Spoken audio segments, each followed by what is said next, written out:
October 11, 2003. Nevada side of Tahoe. Cold night. Stars sharp. The lake looked calm, dead calm. We were 5 soldiers helping scientists take water samples. Easy mission, nothing special. Then the air dropped colder, the wind hit hard, and the lake blew up with waves out of nowhere. Radio's dead. Lights gone. Just black water and freezing noise. We fought to stay alive, certain we were done. Then something huge moved beneath us, and what happened next, none of us ever thought could happen. So before we continue, please make sure to like and subscribe to support the channel, and comment down below where you're watching from. Thanks. I tell this the same way I told my platoon at a range fire barrel years later. We were 5. We had a mission. We did our jobs. October 11, 2003. Nevada side of Tahoe. Cold night. The kind that bites the nose first and crawls down the neck. Stars punched through the dark. The mountains watched. The lake sat flat and black and smooth. Looked friendly. It was not. We were attached to some university team for a week. Support detail, joint training on paper. Babysitting in truth, strange algae growth, that was the phrase. Locals have been saying the water turned green and smelled off. That word stuck. Off. Not wrong, not rotten. Off. Like something pushed out of place. We ran out of a little marina with a busted soda machine and a dock light that stuttered. Our trucks were parked quiet. No radios up yet. No chatter on the net besides checks. It was a civilian thing with a uniform wrapper. I wore sergeant stripes then. Not many. Enough.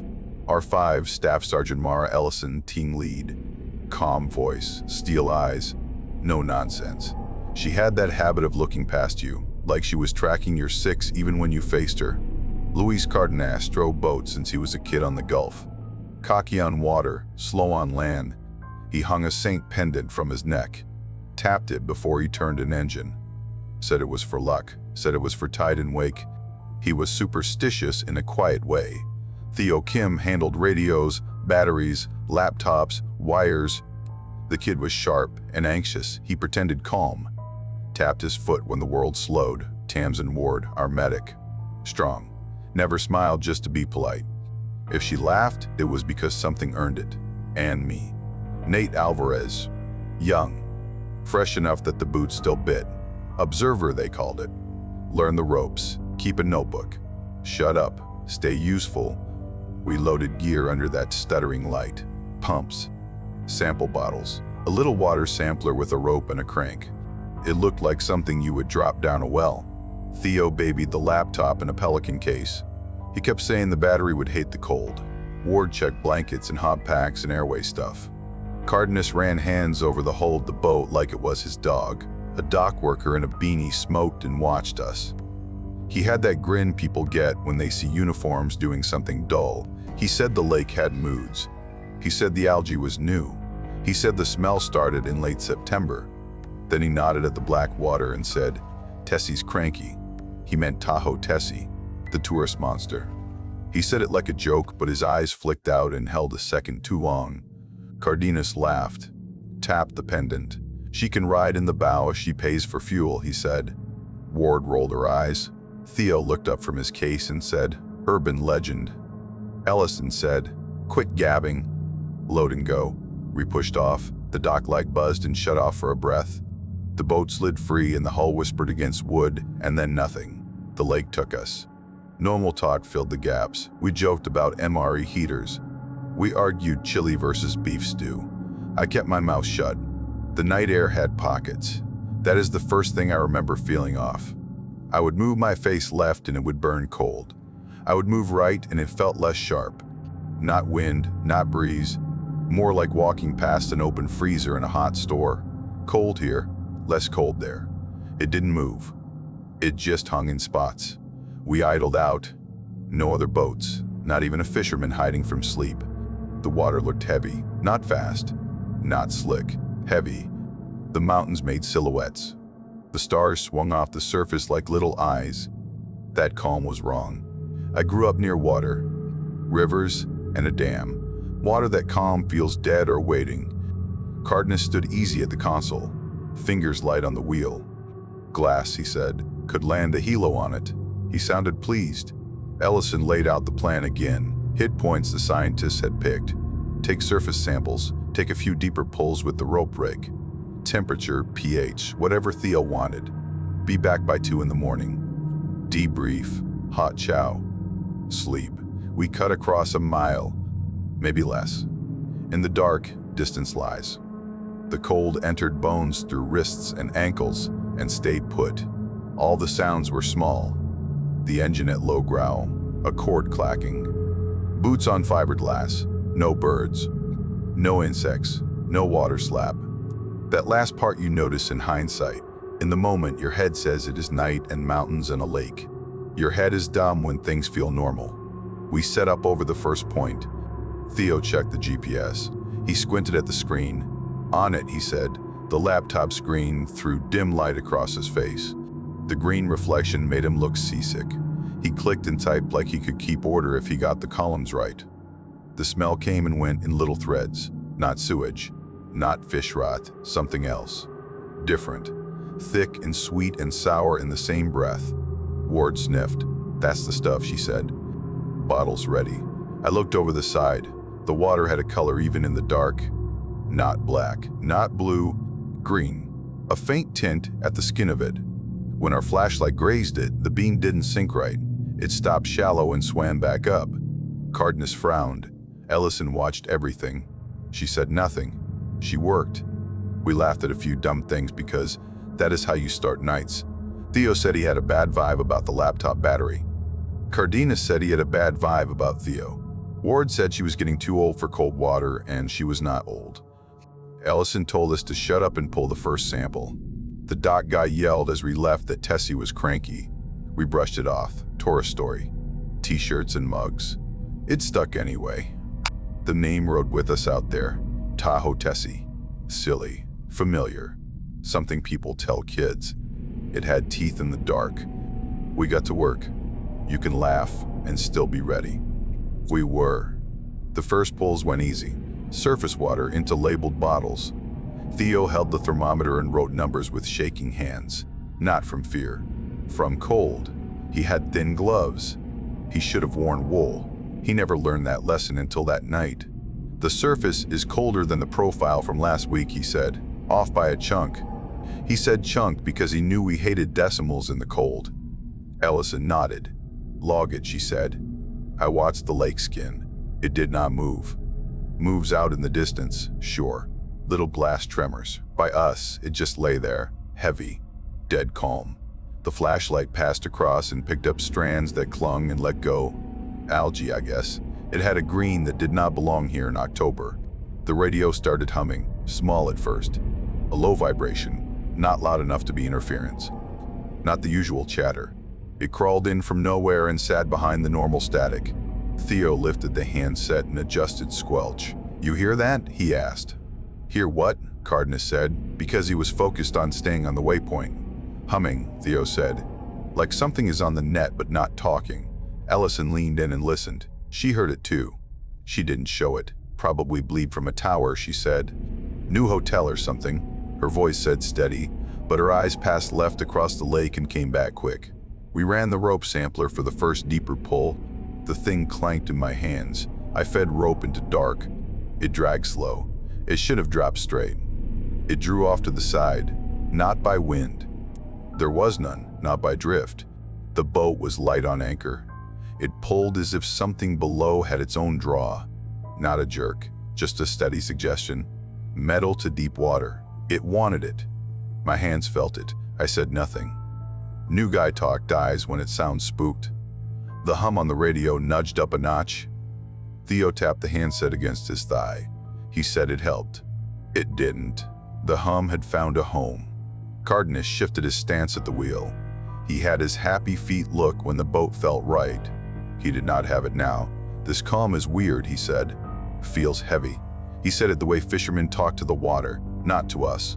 Ward made a face at the bottles. Thicker than last time, she said. She pinched fingers and showed me the drag between them. It's not normal, she said, normal in a medic way. The human kind of normal. I stared past our light cone. The stars reflected and then not. My brain made shapes. It always does. I thought I saw a darker dark rolling under us. Then it was gone. Alvarez, you're seeing nothing, I told myself, but my chest felt light and wrong. I caught myself rubbing at the pendant chain on Cardenas's neck even though it was not mine. He saw me and grinned. Tide got teeth, he said. Joke voice. Not joke eyes. We finished the second pull. Theo logged more numbers. Surface colder. Bottom warmer than it should be, he said. Like the lake is flipping early. He meant turnover. Seasons. Layers mixing. I had read the handout because I am that guy. It was early for that. Not by a day. By weeks. By weeks. The hum crept soft, then paused, then came back. It siphoned into our heads even with the volume down. Ward cleared her throat. Maybe Tessie's warning us to turn back, she said. She meant it as a jab at the dock guy. Nobody laughed quick. We forced it.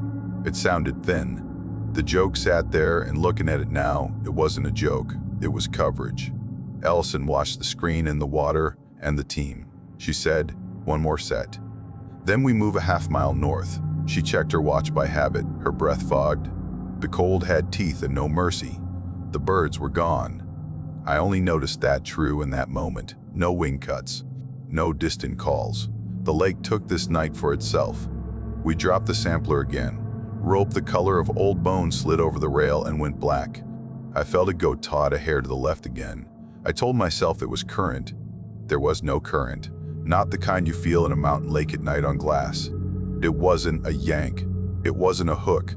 It was something below pushing water in a smooth lane. A slow sideways drag. I thought of a bus turning under a manhole cover. That's as close as I can say it without getting fancy. A wide body moving where you can't see. Ellison washed my hands. She sees everything. You good? She asked plain. Good, I said, because that is what you say when the rope tells you something your brain can't file. Ward set out more bottles. Hurry it up, she said, not mean. Focused. Her nose wrinkled. Smell that? She asked. We all did. The lake exhaled something rotten, not just off, rot. A wave of it. Thick and sticky. It went into your throat and sat. Cardenas cursed and covered his mouth with his sleeve. What the hell is that? He said through cloth. Lights. We saw small pale lids under the surface. Not lights from boats. No boats. No boats. These glows were soft, green. They drifted and pulsed, then gone. Theo leaned over the side to catch a reading. I'm not loving this, he said. His words clipped short. He half laughed because that is what he did when his head sped up. The radio popped, not the hum. A different sound. Faint, tinny. Echoes of voices buried. Not English in any clear way, not language. More like breath against a mic, dragged and stretched. You hear something like that and you tell yourself it's crosstalk. You say tropospheric ducting if you want to sound smart. You say anything to keep this world small. Theo twitched the knobs. The sound cut. Then came back quieter. Then steadied as a layer under the hum. It rested there. The lake had climbed inside our net. Cardenas scanned the waterline. There's a wake, he said. His voice was flat, not excited. We all looked. The surface rippled a long arc, slow and wide, headed our way. No wind. No boat. No deer head. No rock drop. Just a wake strolling out of the dark from nowhere. It came past us and faded without slap or sound. The hull barely bobbed. Nope, Theo said under his breath. Ellison breathed in through her nose. Thought. That was her way. Process first. Talk last. One last sample, she said. Then we scoot. No panic in her voice. A little thread of hurry all the same. She didn't show it. She moved faster. I cranked the rope up. The sampler clanked. When it cleared, green strands stuck to the metal. Ward scraped it with a gloved finger and frowned. Thicker than the last one, she said. The smell leaned in again. Rotten. We all turned our faces away in the same small move like a squad under incoming. You can't help it. A breeze found us. From nowhere, it was a push, not a slide. Cold slapped cheeks and went under collars. It had that mountain bite, but harder. It was not a wind that had walked across flat land and picked up dust. It dropped off rock with an edge and fell on us. Cardenas' jaw tightened. "That's not in the forecast," he said. He always checked weather 3 times. He was good at water. "Secure gear," Ellison said. "We're done here." The hum in the radio dipped and flared. I could feel the hull shiver under my boots even though the lake looked still. I told myself I imagined it. Then it happened again. A tremor. Like a truck idling far away through the ground. Theo looked at me and I knew he felt it too. He didn't say a word. He started stuffing gear into the Pelican case in a neat panic. We got busy in that clipped way. No extra talk. No wasted reach. We've all had those minutes. You sense a thing moving in. Your body starts shrinking the world to tasks. Ellison pulled the anchor. It came heavy and slow. "We're up," she said. "Let's go." The first hit came fast. The wind snapped from the ridge and slammed across the open. It did not build. It smacked. The surface jumped from glass to broken plates in a breath. Cardenas threw throttle and wheel together, and we cut it. Spray blew sideways and stung the skin under the eyes. The cold went from mean to vicious. I lost feeling in my fingers except for the pain. Waves rose wrong. Not in the set. They came from angles that didn't speak to each other. The hull bounced and slapped and then dropped. Every slap sent shock into spine and teeth. The air bit hard. The temperature fell.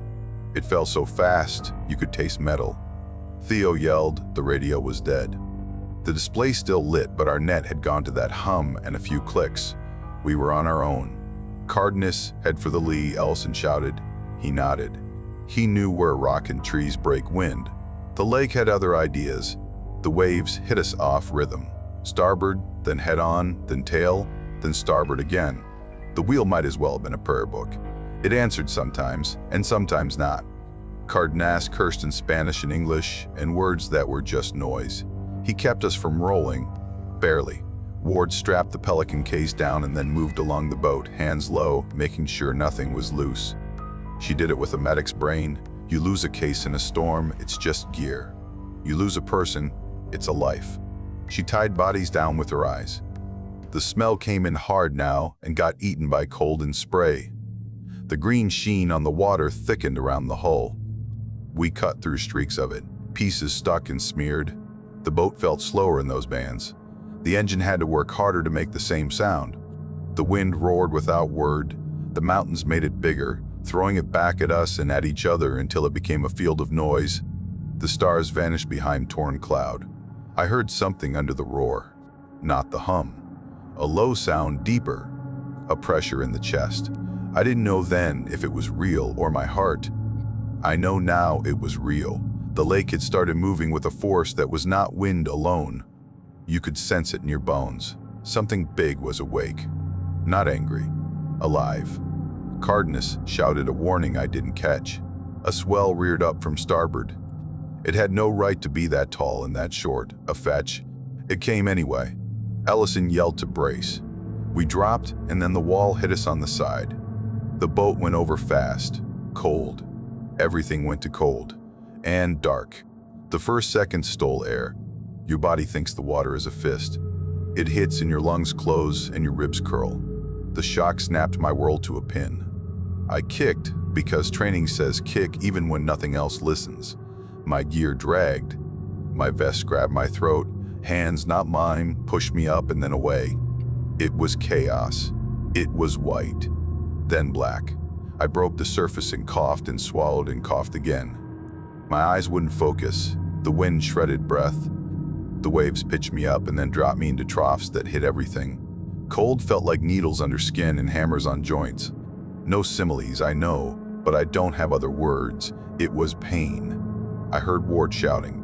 She sounded close, and then far, and then close. "Row, get air," training voice. The medic voice that keeps a person from freezing. I rolled as a wave came. It still filled my mouth. I gagged and spit.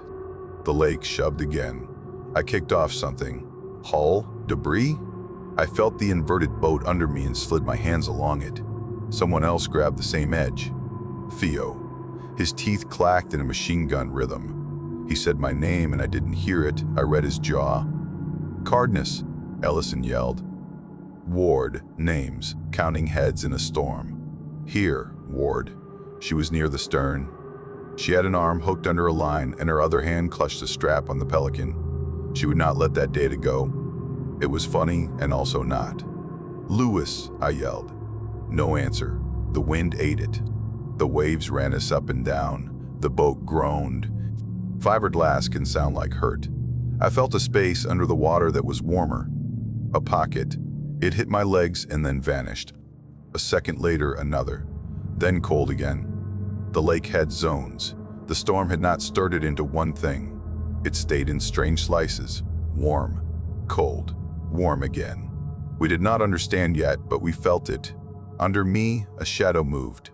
Big, not a log, not a rock, not a school. A body. My mind said sturgeon or big trout because brains love boxes. This thing did not fit. It rolled slow under my feet. The lake heaved up. The hull rose as if lifted by a hand from below and then dropped. "Something under us," I yelled. My throat burned. Ellison's head snapped toward me. She didn't argue.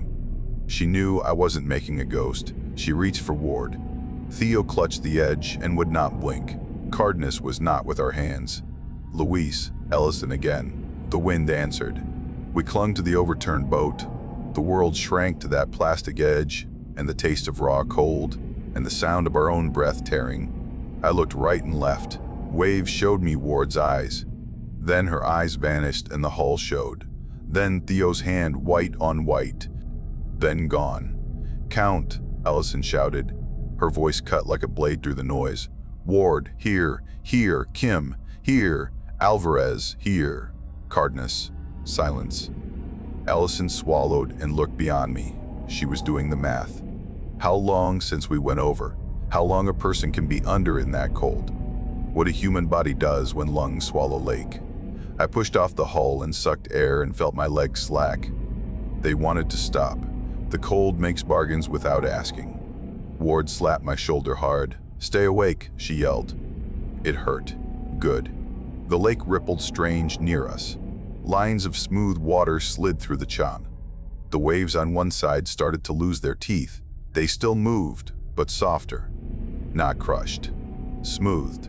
It was wrong. And right. A shadow longer than the boat passed under again. Slow. Calm. Not a thrash. Not a strike. It was a body that knew the water and eased through it. The water around my legs went warmer for a breath. I did not trust it. I felt it anyway. Then she rose. You can argue about names. You can call her a legend. You can say sturgeon. You can talk fossils and ancient fish and lake stories. I'm telling you what I saw. Not magic. Not a cartoon on a hoodie. A body. Long. Thick. Scarred. Pale green light from the algae made her glow just enough to see the lines. Not showy. Just there. Her head broke the surface quiet as a breath. No roar. No spray. A back arched under our hull. The overturned boat lifted easy and shifted. She slid under it and made a new surface on our side. The waves on that side lost their bite. She blocked them with her shape. She didn't thrash. She held there like a wall that could breathe. We went silent. Even the storm felt quiet for a blink. "Holy," Theo started. He didn't finish. I saw wounds on her back. Thick scars and lines that were not nature. Long gouges. Crosshatch marks. Rope head cuts. Prop strikes. Cable burns. Old. New. Some with the slime caught in them. She looked hurt, not weak. Hurt. I saw her eye. It was big. Not bug big. Old big. It held me with a steady look that was not animal panic. It was tired. A sad tired. That's the part that lives in me even now. Not the shape. The look. Ancient. Done with our garbage. Under us, the hull lifted a little more. We drifted. The waves on the other side still chewed the world. On our side, she smoothed it. She pressed and released with control. She was pushing us towards something that felt less open. "Lewis," Ellison said without meaning to. She kept scanning. She didn't let go of our count even while a legend carried our boat. Then the water next to me bulged. A body rose under me, not hers. A man. Cardenas came up slow like he'd been in hands. He broke surface and threw his arms wide without aim. He didn't scream. He wheezed. Ward reached and grabbed his vest. I grabbed Ward. Theo grabbed me. We made a chain. Ellison leaned across to secure his collar. We dragged his head over the hull edge. He coughed up lake and bile and air and mess. His eyes rolled. "Mama," he said, a word from kid years, and then he breathed like a machine with rust. I saw the shadow at his back, not teeth, not a head pushing him, more like the rise under him, the soft lift of a giant hand that was not a hand. She had put him in our arms. Ellison's mouth stayed open for a second. She shut it. "Hold him," she said. That's how she kept the world small. Tasks and orders. We hung there in that bubble of calm in the middle of chop. A creature held the lake off our skin and nudged us along. We did not speak because words were stupid next to that. She moved with patience. The radio hum faded to the edge of hearing. It was there and then not. The storm kept trying to take us and kept getting pushed back by a body older than our map. Time did odd things. Ward yelled later that it was close to an hour. My bones say longer. My head says less. The storm worked around us. It smashed the open water. It pounded the other side of her body. It threw spray high and dropped it back in walls. Where we drifted, the waves rose and fell, but they did not rip us off the hull. We fought sleep. Hypothermia does that quiet thing where the pain gives up and the warmth lies. Ward kept smacking shoulders and checking eyes and making us talk. "What's your name?" she shouted. Dumb question with a point. "Keep the brain in gear." "What's your birthday?" she yelled at Cardenas. He said a date and she said, "Wrong." And he said it again and got it. She smiled with half her mouth, and I felt the ground under me again. Theo stared down into the green dark between us and her back. "I see lights under there," he said. He wasn't bragging or scared. He was reporting. "Don't look too long," Ellison said, eyes up. He nodded and kept looking anyway. Curiosity kept him awake. Cardenas floated with his chest on the hull. He shook head to foot. He had no more jokes. "She's real," he whispered. He said it to himself more than us. His saint pendant stuck to his neck like a coin frozen to skin. I kept touching the hull and then bumping into that strange warm slip under my legs. It came and went. When she drew close, the water near us warmed a notch. When she eased away, the cold rushed back. That is how we knew she was still there when we could not see her. Warmth in patches, like moving through rooms. I dug nails into gel coat and thought about hooks and lines and scars.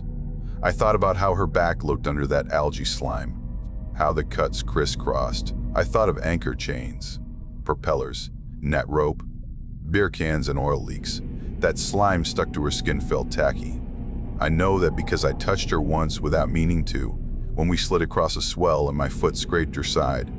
It felt soft and rough at once. It left a smear on my boot. Ward saw it and stared. "She lives in our mess," I said. It surprised me when I said it out loud. Ellison heard. She looked out into the dark like it had ears. "We poisoned her home," she said.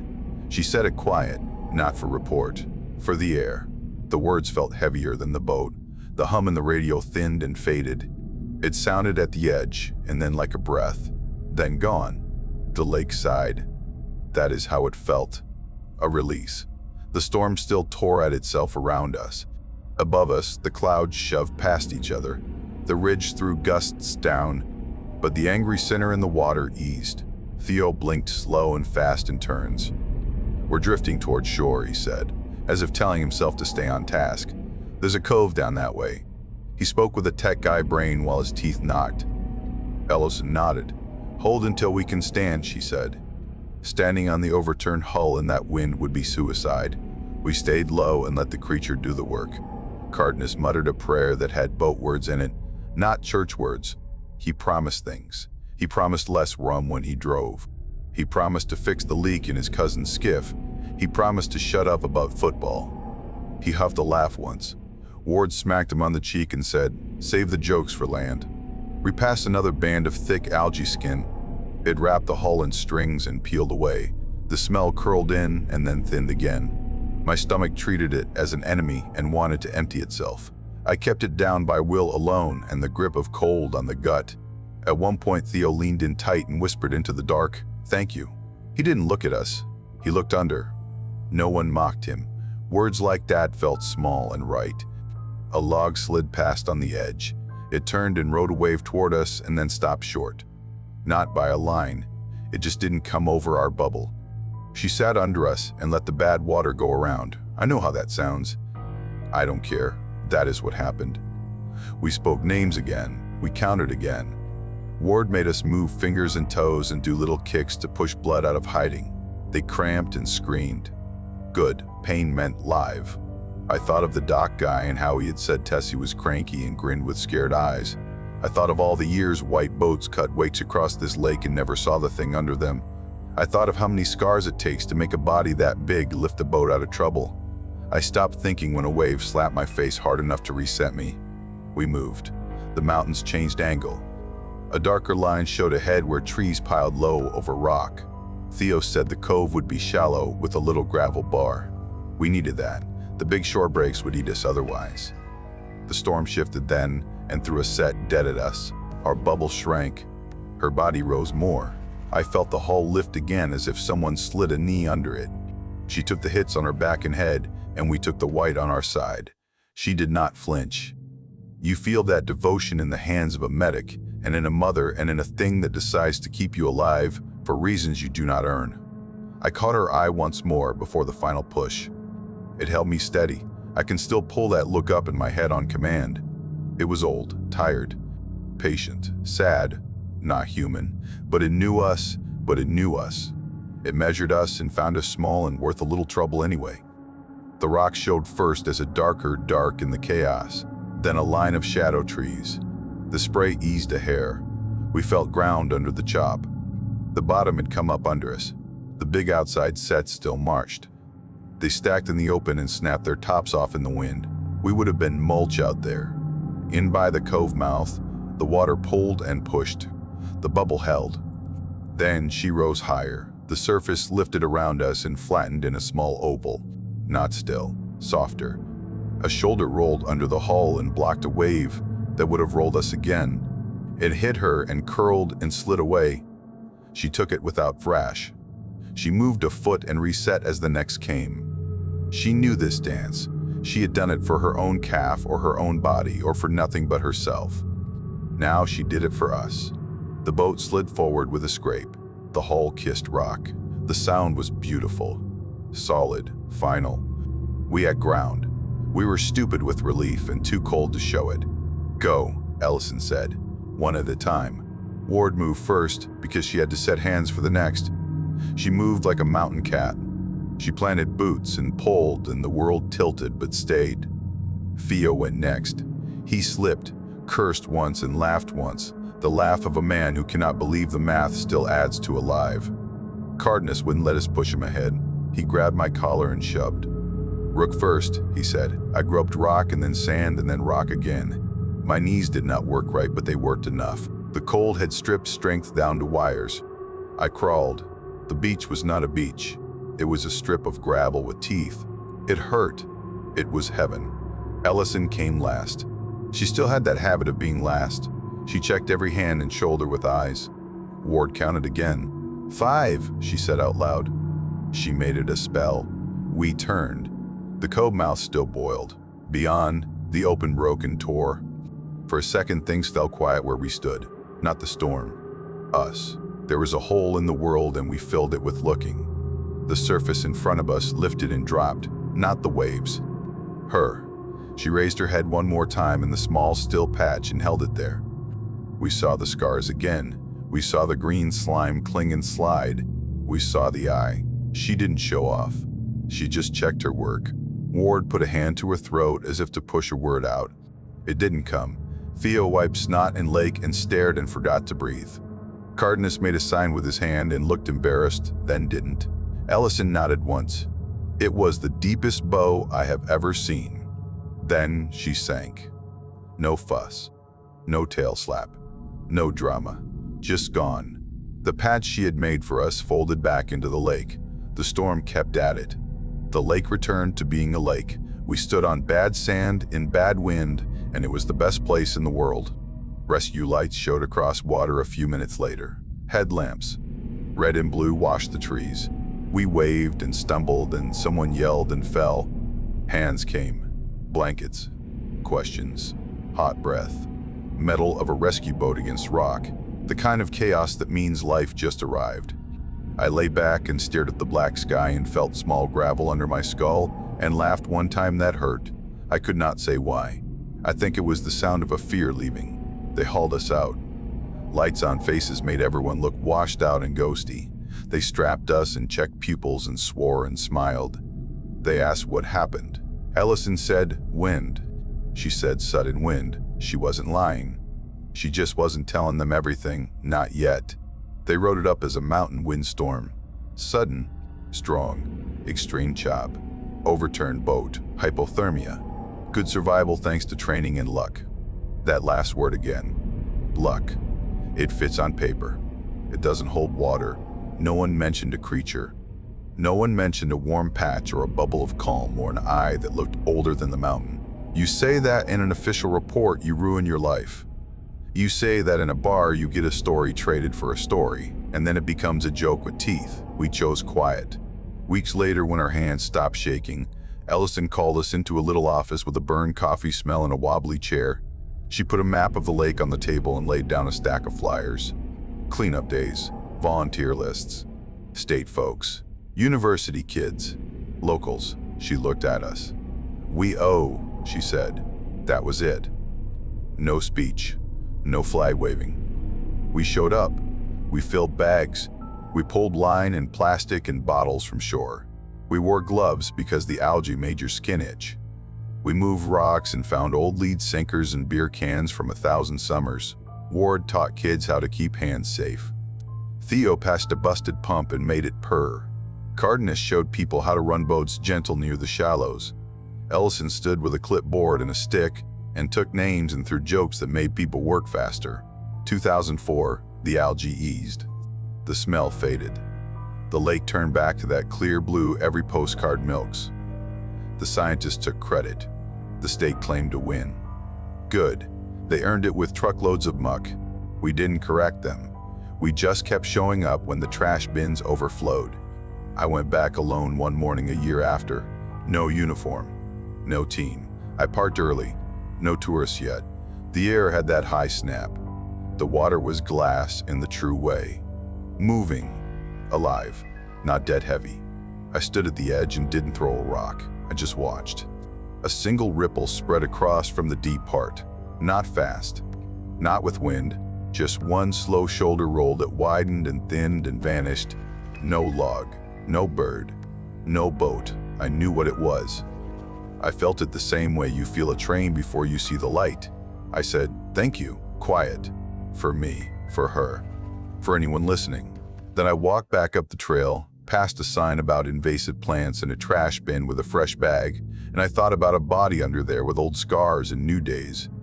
We never told it right to anyone who wanted a monster story. We tell it to each other sometimes. Over a fire. Over coffee. Hands out to the heat. We use dumb jokes to float over the part our voices cannot carry. We call her Tessie because that is what people call a thing they don't know how to hold. We don't make her bigger than she was. We don't make her smaller. We were 5 that night. We came home 5. That is the kind of math you don't mess with. You honor it. You show up with gloves and bags and time. You do not throw bottles into a place that saved your life. You do not race a motor where rocks stand up. You keep your wake small. The lake keeps her own counsel. Some nights, the air warms in pockets that don't belong. Some nights, a radio hums with a sound that has no station. Some nights, the water smells off and you know you need to get to work again. If you ever hear a story about Tahoe Tessie and it turns into a joke with teeth, that's fine. Let them laugh. The lake knows. We know. That's enough. So that's the end of our video. If you made it this far, make sure to hit like and subscribe. It really helps the channel and it's free. And if you want more terrifying encounters like this one, check out the other videos on screen right now. Thanks for watching and stay safe out there. See you soon.